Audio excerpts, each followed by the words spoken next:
নমস্কার বন্ধুরা, সনাতন হিস্ট্রি ইউটিউব চ্যানেলের নতুন একটি ভিডিওতে আপনাদের সকলকে স্বাগত। আজকের ভিডিওতে আমরা জানবো রাম মন্দিরের 500 বছরের ইতিহাস সম্পর্কে। তাই ভিডিওটি স্কিপ না করে সম্পূর্ণ দেখবেন এবং আপনার মূল্যবান মতামত কমেন্টের মাধ্যমে জানাবেন।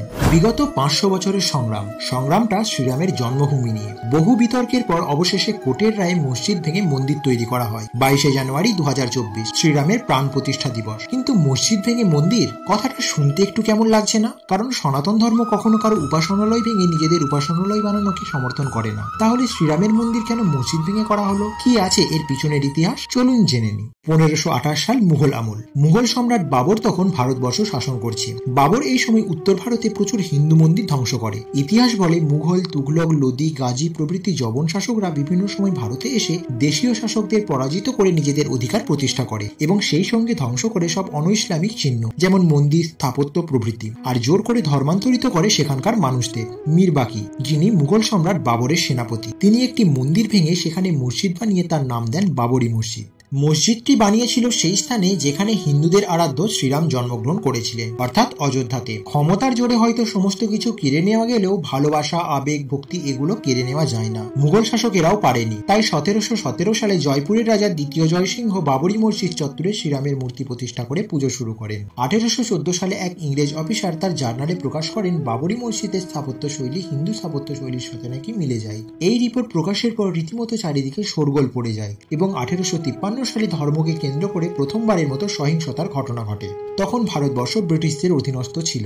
এই সমস্যার সমাধানের জন্য ব্রিটিশ সরকার বাবরি মসজিদ এলাকা কাঁটাতারের বেড়া দিয়ে ঘিরে দেয়, যার ভিতরের চত্বর মুসলিমদের জন্য এবং বাইরের চত্বর হিন্দুদের জন্য নির্ধারিত হয়। তারপর 1885 সালে মহান্ত রঘুবীর দাস মসজিদের বাইরে স্থায়ী মন্দির নির্মাণ করতে যায়। এর জন্য তিনি ফরিদাবাদ আদালতের দ্বারস্থ হন, কিন্তু আদালত এই অনুমতি দেন না। এরপর 1934 সালে এই বিবাদের জন্য দুই পক্ষের মানুষের মধ্যে হানাহানি শুরু হয়, আর এই হানাহানির জন্য বাবরি মসজিদের কিছুটা অংশ ক্ষতিগ্রস্তও হয়।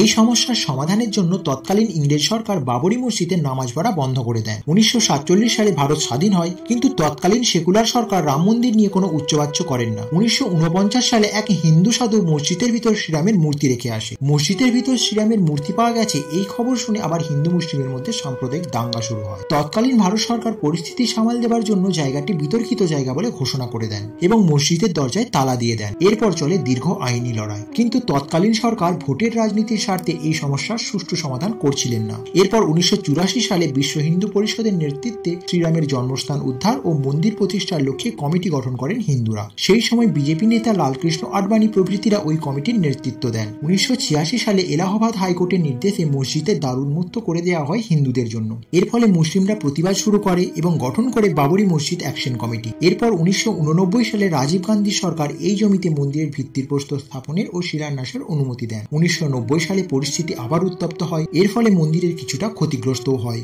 এরপর লালকৃষ্ণ আডবাণী জনমত গড়ে তুলতে সোমনাথ থেকে অযোধ্যা পর্যন্ত রথযাত্রা সূচনা করেন, কিন্তু বিহারে লালু প্রসাদ যাদবের সরকার তাকে গ্রেপ্তার করে এবং করসেবকদের উত্তরপ্রদেশের পুলিশ ঢুকতে বাধা দেয়। ফলস্বরূপ বাঁধে সংঘর্ষ। 1992 6 ডিসেম্বর অযোধ্যাতে বাবরি মসজিদ চত্বরে প্রায় 1.5 লক্ষ করসেবক জড়ো হয়। সরকারের কড়া নির্দেশ ছিল সমাবেশের ফলে মসজিদের যেন কোনো ক্ষতি না হয়, কিন্তু যথেষ্ট পুলিশ প্রহরা থাকা সত্ত্বেও উন্মত্ত করসেবকরা বাবরি মসজিদের উপর চড়াও হয়ে মুহূর্তের মধ্যে মসজিদটি ধূলিসাৎ করে দেয়। এর ফলে দেশ জুড়ে শুরু হয় হিন্দু মুসলিম দাঙ্গা। এই দাঙ্গায় কয়েক হাজার মানুষের প্রাণহানি হয়। অবশ্য এর জন্য পাকিস্তান, বাংলাদেশে থাকা হিন্দুরাও রেহাই পায়নি মুসলমানদের হাত থেকে। এরপর কোর্টের নির্দেশে 2003 সালে নৃতত্ত্ববিদরা জরিপ শুরু করেন। জরিপে পাওয়া যায় মসজিদের মধ্যে মন্দিরের চিহ্ন রয়েছে, কিন্তু মুসলমানরা সবকিছু দেখেও মানতে চায় না। এরপর 2010 সালে এলাহাবাদ হাইকোর্ট বিতর্কিত স্থানটি 3 ভাগে ভাগ করার রায় দেন। এক ভাগ হিন্দুদের, এক ভাগ মুসলিমদের ও বাকিটা নির্মোহী আখড়া গোষ্ঠীদের। কিন্তু হিন্দু ও মুসলিম এই দুই পক্ষের আইনজীবী এই রায়ের বিরুদ্ধে আপিল করেন। ফলে পূর্ববর্তী রায়টি বাতিল করতে বাধ্য হয় কোর্ট।